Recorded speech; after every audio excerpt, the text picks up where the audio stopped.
नमस्कार। आज मैं आपके लिए मुंशी प्रेमचंद्र की एक कहानी लेके आई हूँ जिसका नाम है शूद्र। माँ और बेटी एक झोपड़ी में गांव के एक सिरे पर रहते थे। बेटी बाग से पत्तियाँ बटोर कर लाती, माँ भाड़ झोंकती। यही उनकी जीविका थी। सेर दो सेर अनाज मिल जाता, खाकर पड़ रहती थी।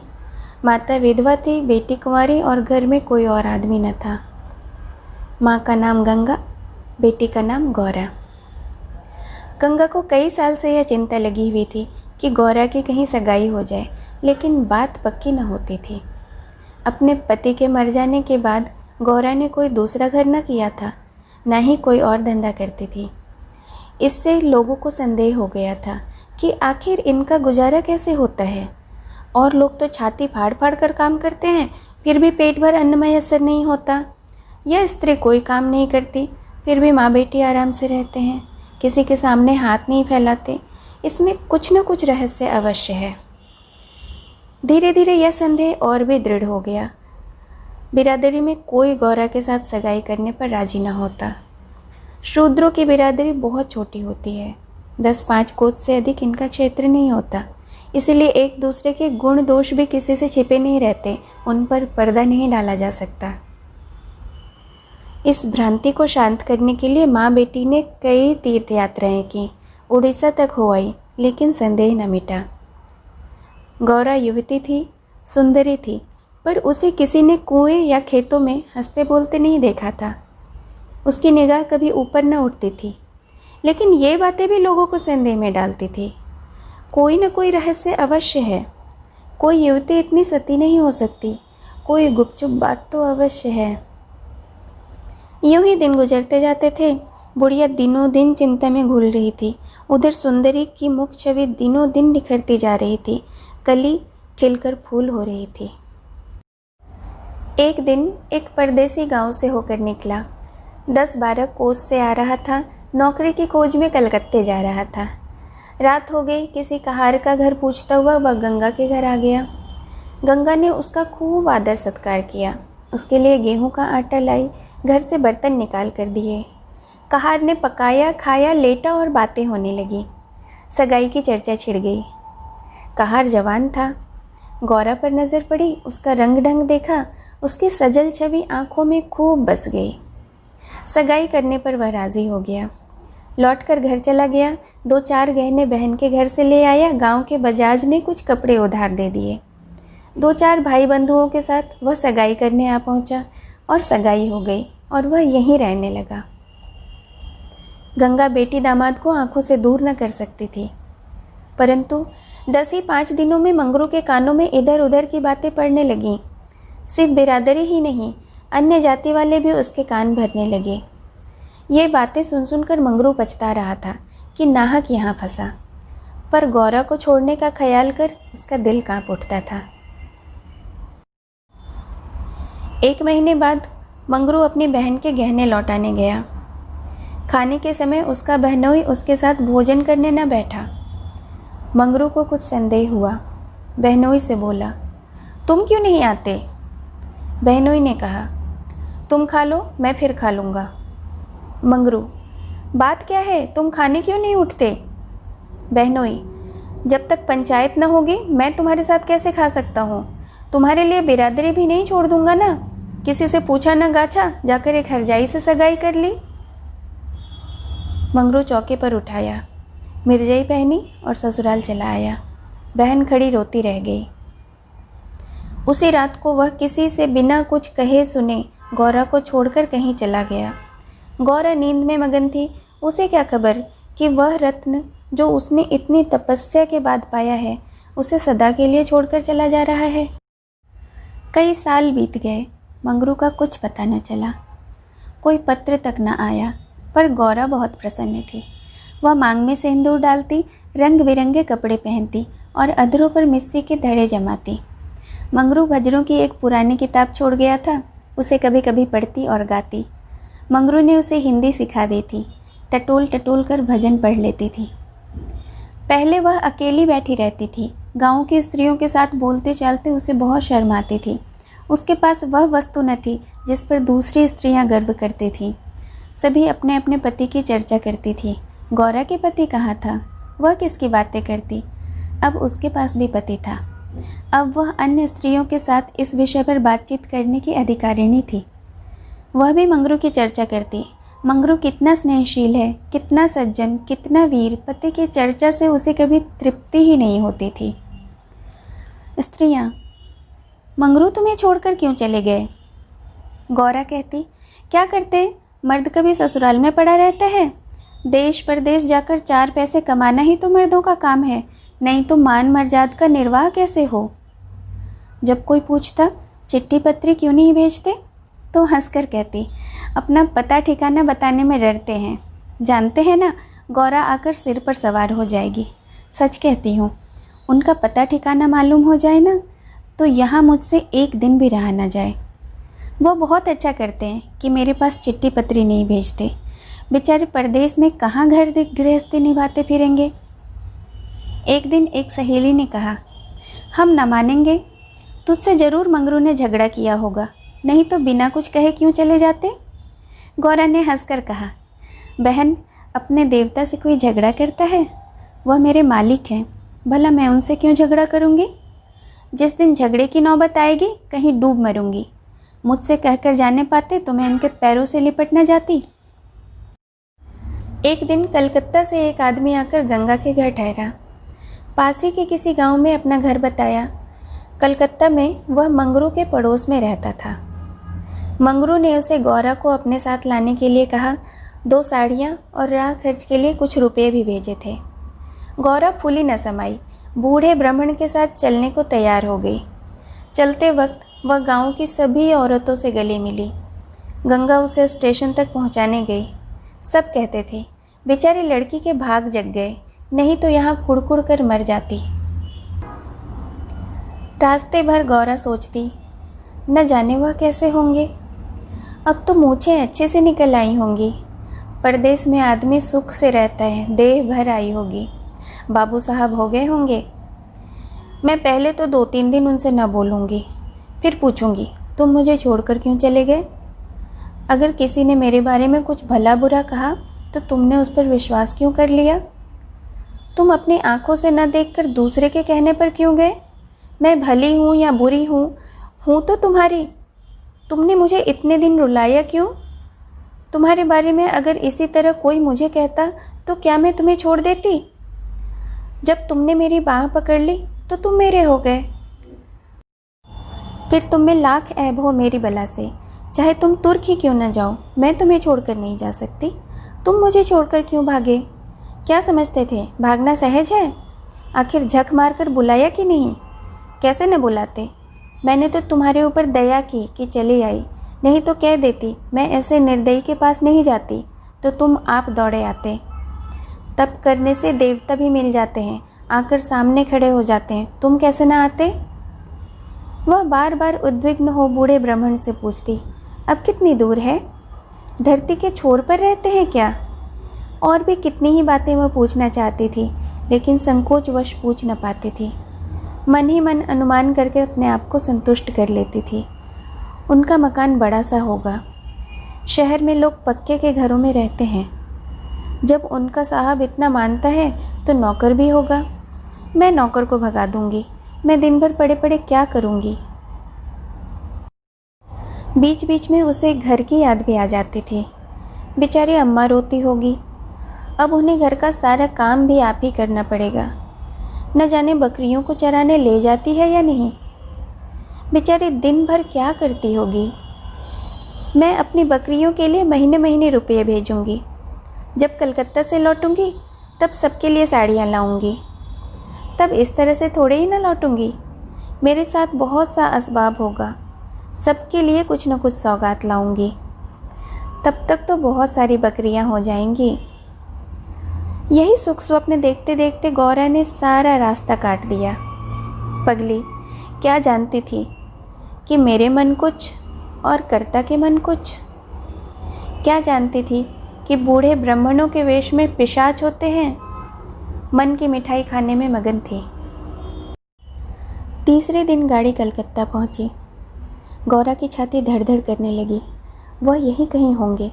अब आते ही होंगे, यह सोचकर उसने घूंघट निकाल लिया और संभल बैठी, मगर मंगरू वहाँ न दिखाई दिया। बूढ़ा ब्राह्मण बोला, मंगरू तो यहाँ नहीं दिखाई देता, मैं चारों ओर छान आया, शायद किसी काम में लग गया होगा, आने की छुट्टी न मिली होगी।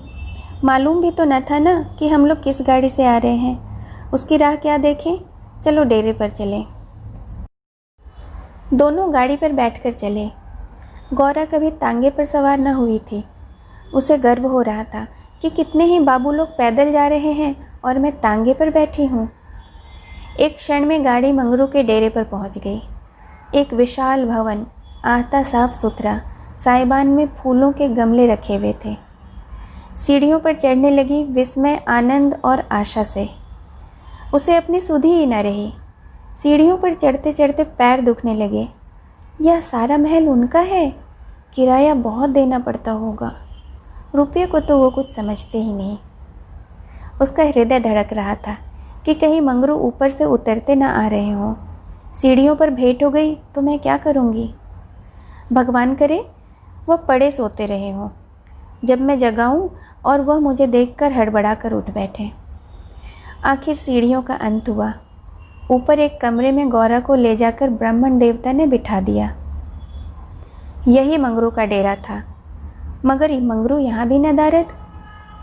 कोठरी में केवल एक खाट पड़ी हुई थी। एक किनारे 2-4 बर्तन रखे हुए थे। यही उनकी कोठरी है तो मकान किसी और का है, उन्होंने यह कोठरी किराए पर ली होगी।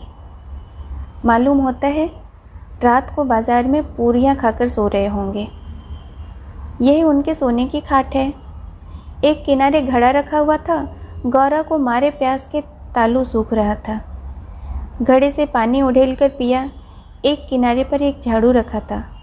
गौरा रास्ते की थकी थी, पर प्रेमोल्लास में थकन कहाँ। उसने कोठरी में झाड़ू लगाया, बर्तनों को धो धो कर एक जगह पर रखा। कोठरी की एक एक वस्तु, यहाँ तक कि उसके फर्श और दीवारों में भी उसकी आत्मीयता की झलक दिखाई देती थी। उस घर में भी जहाँ उसने अपने जीवन के 25 वर्ष काटे थे, उसे ऐसा अधिकार का गौरवयुक्त आनंद न प्राप्त हुआ था। मगर उस कोठी में बैठे बैठे संध्या हो गई और मंगरू का कहीं पता नहीं। अब छुट्टी मिली होगी। सांझ को सब जगह छुट्टी होती है, अब वह आ रहे होंगे। मगर बूढ़े बाबा ने उनसे कह तो दिया होगा ना। क्या वह अपने साहब से थोड़ी देर की छुट्टी न ले सकते थे? कोई बात हो गई होगी, तभी तो नहीं आए। अंधेरा हो गया। कोठरी में दीपक न था। गौरा द्वार पर खड़ी पति की बाट देख रही थी। सीढ़ियों पर बहुत से आदमियों के चढ़ने उतरने की आहट मिलती थी। बार बार गौरा को मालूम होता था कि वह आ रहे हैं, पर इधर कोई नहीं आता था। 9 बजे बूढ़े बाबा आए। गौरा ने समझा मंगरू है। झटपट कोठरी के बाहर निकल आई। देखा तो ब्राह्मण। बोली, वह कहाँ रह गए? बूढ़ा, उनकी तो यहाँ से बदली हो गई। दफ्तर में गया था तो मालूम हुआ वह अपने साहब के साथ यहाँ से कोई 8-10 दिन की राह पर चले गए। उन्होंने साहब से बहुत हाथ पैर जोड़े, मुझे 10 दिन की मोहलत दे दीजिए, लेकिन साहब ने एक न मानी। मंगरू यहाँ लोगों से कह गए हैं कि घर के लोग आएँ तो मेरे पास भेज देना। अपना पता दे गए हैं। कल मैं तुम्हें यहाँ से जहाज़ पर बैठा दूँगा। उस जहाज़ पर हमारे देश के और भी बहुत से लोग होंगे, इसीलिए मार्ग में कोई कष्ट न होगा। गौरा ने पूछा, क्या दिन में जहाज़ पहुँचेगा? बूढ़ा, 8-10 दिन लगेंगे कम से कम, मगर घबराने की कोई बात नहीं, तुम्हें किसी बात की तकलीफ़ न होगी। अब तक गौरा को गांव लौटने की आशा थी। कभी न कभी वह अपने पति को अवश्य यहाँ खींच कर ले जाती, लेकिन जहाज़ पर बैठकर उसे ऐसा मालूम हुआ कि अब फिर माता को न देख सकूंगी, फिर गांव के दर्शन न होंगे। देश सदा के लिए छूट रहा है। देर तक घाट पर खड़ी रोती रही। जहाज़ और समुद्र देखकर उसे भय हो रहा था। हृदय दहल जाता था। शाम को जहाज़ खुला। उस समय गौरा का हृदय एक अक्षय भय से चंचल हो उठा। थोड़ी देर के लिए नैराश्य ने उस पर अपना आतंक जमा लिया। न जाने किस देश जा रही हूँ, उनसे भेंट भी होगी या नहीं, उन्हें कहाँ खोजती फिरूंगी, कोई पता न ठिकाना। बार बार पछताती कि एक दिन पहले क्यों न चली आई, कलकत्ता में ही भेंट हो जाती। मैं उन्हें वहाँ कभी न जाने देती। जहाज़ पर और भी कितने ही मुसाफिर थे, कुछ स्त्रियाँ भी थीं। उनमें बार बार गाली गलौज होती थी, इसीलिए गौरा को उनसे बात करने की इच्छा न होती थी। केवल एक स्त्री उदास दिखती थी। गौरा ने उससे पूछा, तुम कहाँ जाती हो बहन? उस स्त्री की बड़ी बड़ी आंखें सजल हो गईं। बोली, कहाँ बताऊँ बहन, कहाँ जा रही हूँ? जहाँ भाग्य ले जाता है वहीं जा रही हूँ। तुम कहाँ जा रही हो? गौरा, मैं तो अपने मालिक के पास जा रही हूँ। जहाँ यह जहाज़ रुकेगा वह वही नौकर हैं। मैं कल आ जाती तो उनसे कलकत्ते में ही भेंट हो जाती। आने में देरी हो गई, पर क्या जानती थी कि वह इतनी दूर चली जाएंगे, नहीं तो क्यों देर करती। स्त्री, अरे बहन, कहीं तुम्हें भी तो कोई बहका कर नहीं लाया है? तुम घर से किसके साथ आई हो? गौरा, मेरे आदमी ने कलकत्ता से एक आदमी भेजकर मुझे बुलाया था। स्त्री, वह आदमी तुम्हारे जान पहचान का था? गौरा, नहीं, उस तरफ एक बूढ़ा ब्राह्मण था। स्त्री, वही लंबा सा दुबला पतला लकलक बूढ़ा जिसकी एक आंख फूली पड़ी है? गौरा, हाँ हाँ वही। क्या तुम जानती हो उसे? स्त्री, उसे दुष्ट ने तो मेरा सर्वनाश किया है। ईश्वर करे उसके 7 पुश्ते नरक भोगें, कोई पानी देने वाला ना रहे, कोढ़ी होकर मरे। मैं अपना वृतांत सुनाऊं तो तुम समझोगी कि झूठ है, किसी को विश्वास न आएगा। क्या कहूँ, बस यही समझ लो। इसके कारण ना मैं घर की रही ना घाट की रही, किसी को मुंह नहीं दिखा सकती, मगर जान तो बड़ी प्यारी होती है। मिरीच के देश जा रही हूँ, वही मेहनत मजदूरी करके जीवन के दिन काटूंगी। गौरा के प्राण नहीं समा गए। मालूम हुआ जहाज अथाह सागर में डूबा जा रहा है। समझ गई बूढ़े ब्राह्मण ने दगा किया।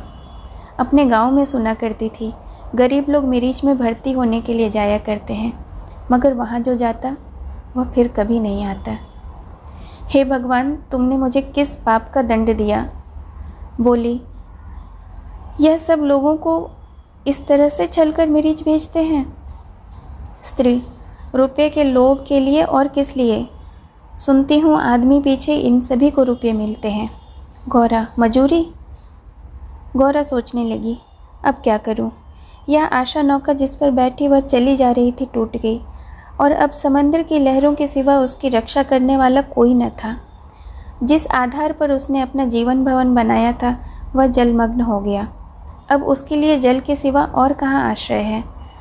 अब अपनी माता की, अपने घर की, अपने गांव की, सहेलियों की याद आती और ऐसी घोर मर्म वेदना होने लगती, मानो जैसे कोई सर्प अंतस्थल में बैठा हुआ हो, बार बार उसे डस रहा हो। भगवान, अगर मुझे यही यातना देनी थी तो तुमने मुझे जन्म ही क्यों दिया? मुझ दुखिया पर दया नहीं आती? जो पिसे हुए हैं उन्हीं को पीसते हो। करुण स्वर में बोली, तो अब क्या होगा बहन? स्त्री, यह तो वहाँ पहुंचकर मालूम होगा।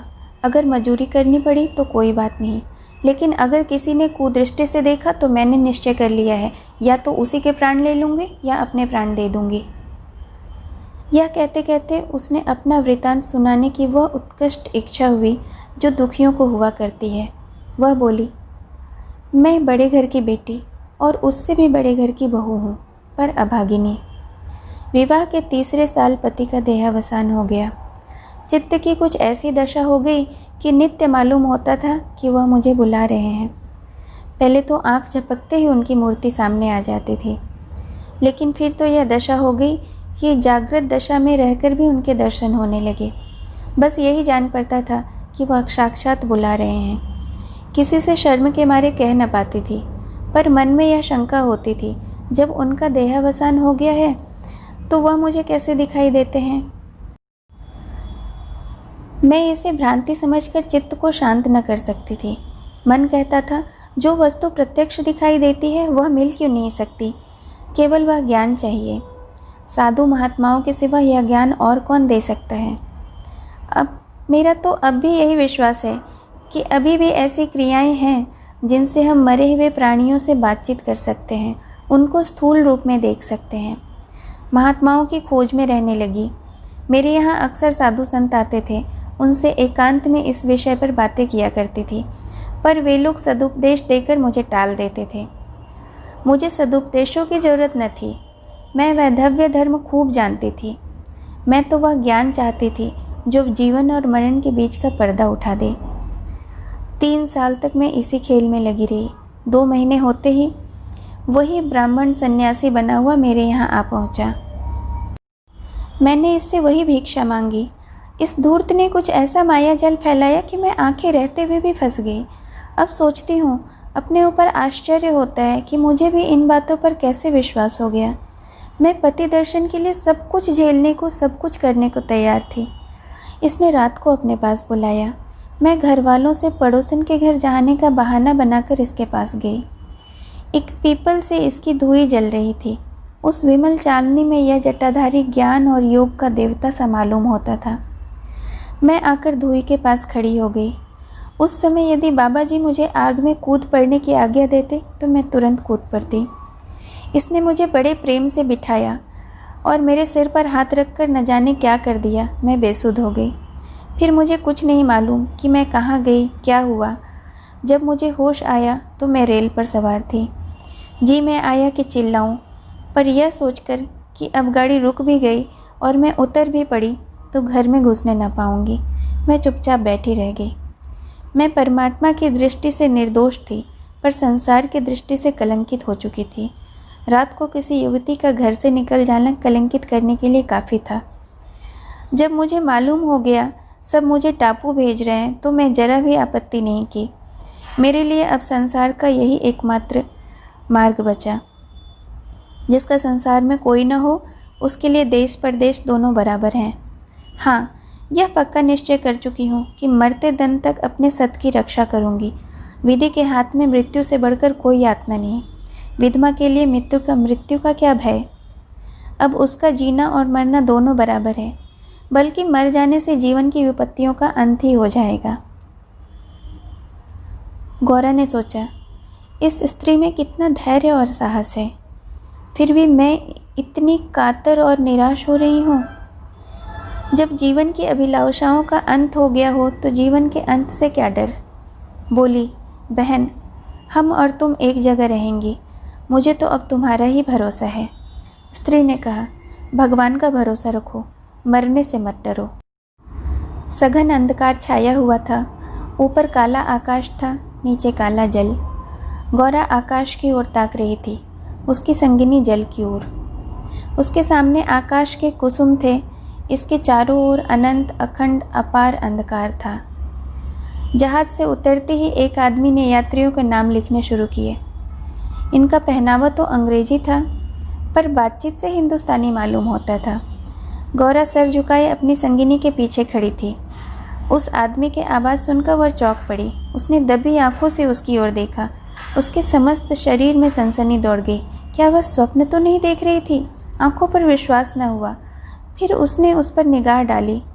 उसकी छाती वेग तेजी से धड़कने लगी, पैर थर-थर कांपने लगे। ऐसा मालूम होने लगा मानो चारों तरफ जल ही जल हो और उसमें वह बही जा रही हो। उसने अपनी संगिनी का हाथ पकड़ लिया, नहीं तो ज़मीन पर गिर पड़ती। उसके सम्मुख वही पुरुष खड़ा था जो उसका प्राणधार था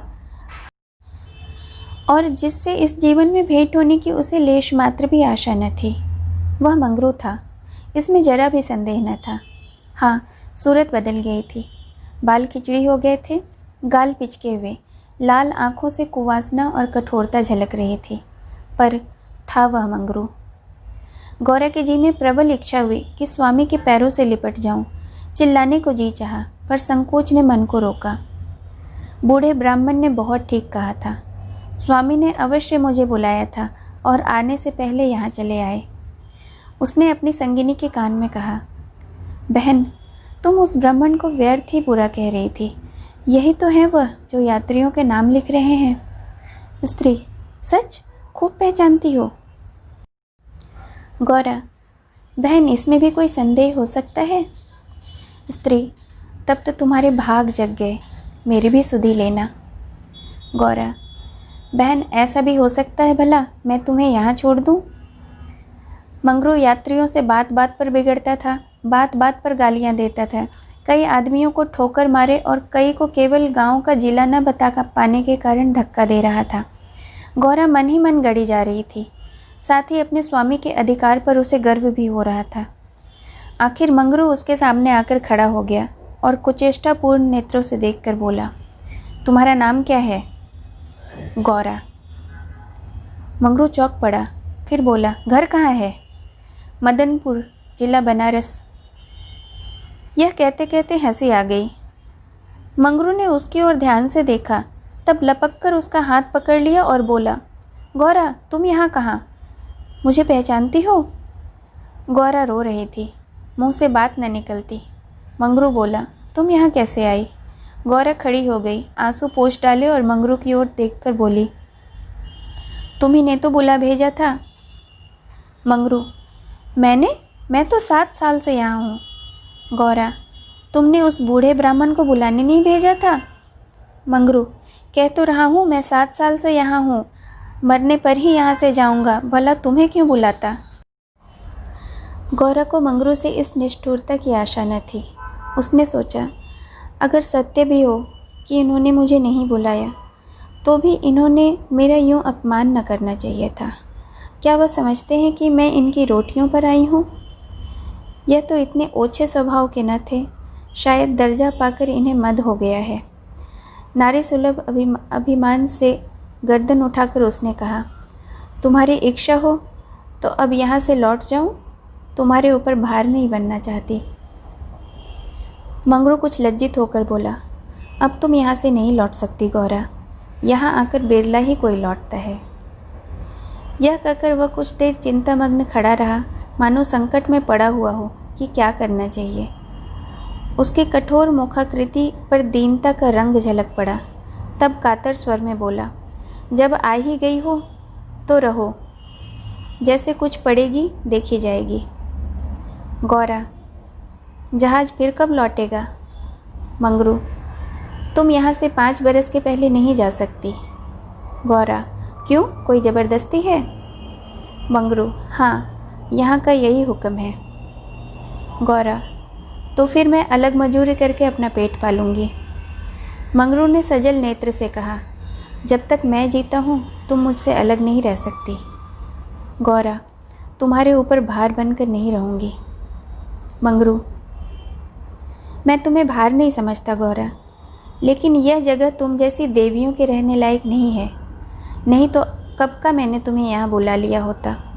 वही बूढ़ा आदमी जिसने तुम्हें बहकाया मुझे घर से आते समय पटने में मिल गया और झांसे देकर मुझे यहाँ भर्ती करा दिया। तब से यहीं पड़ा हूँ। चलो मेरे घर में रहो, वहाँ बातें होंगी। यह दूसरी औरत कौन है?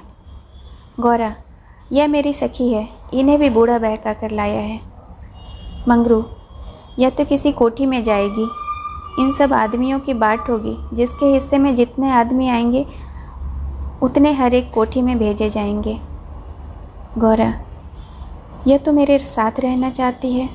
मंगरू, अच्छी बात है, इन्हें भी लेते चलो। यात्रियों के नाम तो लिखे ही जा चुके थे। मंगरू ने उन्हें एक चपरासी को सौंपकर दोनों औरतों के साथ घर की राह ली। दोनों ओर सघन वृक्षों की कतारें थीं। जहाँ तक निगाह जाती ऊँख ही ऊँख दिखाई देती थी। समुद्र की ओर से शीतल निर्मल वायु के झोंके आ रहे थे। अत्यंत सुरम्य दृश्य था, पर मंगरू की निगाह उस ओर न थी। वह भूमि की ओर ताकता, सिर झुकाए संदिग्ध चाल से चला जा रहा था, मानो मन ही मन कोई समस्या हल कर रहा हो। थोड़ी ही दूर गए कि सामने से 2 आदमी आते हुए दिखाई दिए। समीप आकर दोनों रुक गए और एक ने हंसकर कहा, मंगरू, इनमें से एक हमारी है। दूसरा बोला, दूसरी मेरी। मंगरू का चेहरा तमतमा उठा। भीषण क्रोध से कांपता हुआ बोला, यह दोनों मेरे घर की औरतें हैं, समझ गए? इन दोनों ने जोर से कहा मारा और एक ने गौरा के समीप आकर उसका हाथ पकड़ने की चेष्टा करके कहा, यह मेरी है, चाहे तुम्हारे घर की हो चाहे बाहर की। बच्चा हमें चकमा देते हो? मंगरू, कासिम, इन्हें मत छेड़ो, अच्छा नहीं होगा। मैंने कह दिया मेरे घर की औरतें हैं। मंगरू की आंखों से अग्नि की ज्वाला सी निकल रही थी। वह दोनों उसके मुख का भाव देखकर कुछ सहम गए और समझ लेने की धमकी देकर आगे बढ़ गए। किंतु मंगरू के अधिकार क्षेत्र से बाहर पहुंचते ही एक ने पीछे से ललकार कर कहा, देखें कहाँ ले जाते हो। मंगरू ने उस ओर ध्यान नहीं दिया, ज़रा कदम बढ़ाकर चलने लगा। जैसे संध्या के एकांत में हम कब्रिस्तान के पास से गुजरते हैं, हमें पग पग पर शंका होती है कि कोई शब्द कान में न पड़ जाए, कोई सामने आकर न खड़ा हो जाए, कोई ज़मीन के नीचे से कफन ओढ़े उठ खड़ा न हो। गौरा ने कहा, ये दोनों बड़े शोहदे थे मंगरू, और इसीलिए मैं कह रहा था यह जगह तुम जैसी स्त्रियों के रहने लायक नहीं है। सहसा दाहिनी तरफ से एक अंग्रेज घोड़ा दौड़ाता हुआ पहुंचा और मंगरू से बोला, वेल जमादार, ये दोनों औरतें हमारी कोठी में रहेंगी, हमारी कोठी में कोई औरतें नहीं हैं। मंगरू ने दोनों औरतों को अपने पीछे छिपा लिया और सामने खड़ा होकर बोला, साहब ये दोनों मेरे घर की औरतें हैं। साहब, ओहो तुम झूठा आदमी, हमारी कोठी में कोई औरत नहीं है और तुम दो ले जाएगा, ऐसा नहीं हो सकता। गौरा की ओर इशारा करके, इसको हमारे कोठी पहुंचा दो। मंगरू ने सिर से पैर तक कांपते हुए कहा, ऐसा नहीं हो सकता। साहब आगे बढ़ गया, उसके कान में बात न पहुंची, उसने हुक्म दिया और उसकी तामील करना जमादार का काम था। शेष मार्ग निर्विघ्न समाप्त हुआ। आगे मजूरों के रहने के मिट्टी के घर थे। द्वारों पर स्त्री पुरुष जहाँ तहाँ बैठे हुए थे। सभी इन दोनों स्त्रियों की ओर घूरते और आपस में इशारा करके हंसते थे। गौरा ने देखा, इनमें छोटे बड़ों का कोई लिहाज नहीं, न ही किसी की आंखों में शर्म। एक बदौसले औरत ने हाथ में चीलम पीते हुए अपनी पड़ोसिन से कहा, 4 दिन की चांदनी फिर अंधेरी रात। दूसरी अपनी चोटी गूंदती हुई बोली, कलोर है ना। मंगरू दिन भर द्वार पर बैठा रहा, मानो कोई किसान अपने मटर की खेत की रखवाली कर रहा हो। कोठरी में दोनों स्त्रियां अपने नसीबों को कोस रही थीं। इतनी ही देर में दोनों को यहाँ की दशा का परिचय हो गया था। दोनों भूखी प्यासी बैठी रहीं। यहाँ का रंग देख भूख प्यास सब भाग गए थे। रात के 10 बजे होंगे। एक सिपाही ने आकर मंगरू से कहा, चलो तुम्हें जंट साहब बुला रहे हैं। मंगरू ने बैठे बैठे कहा, देखो नब्बी, तुम भी हमारे ही देश के आदमी हो, कोई मौका पड़े तो हमारी मदद करोगे ना। जाकर साहब से कह दो मंगरू कहीं गया है, बहुत होगा जुर्माना कर देंगे। नब्बी, न भैया, गुस्से में भरा बैठा है, पिए हुए है, कहीं मार चले तो बस, चमड़ा इतना मजबूत न है मेरा।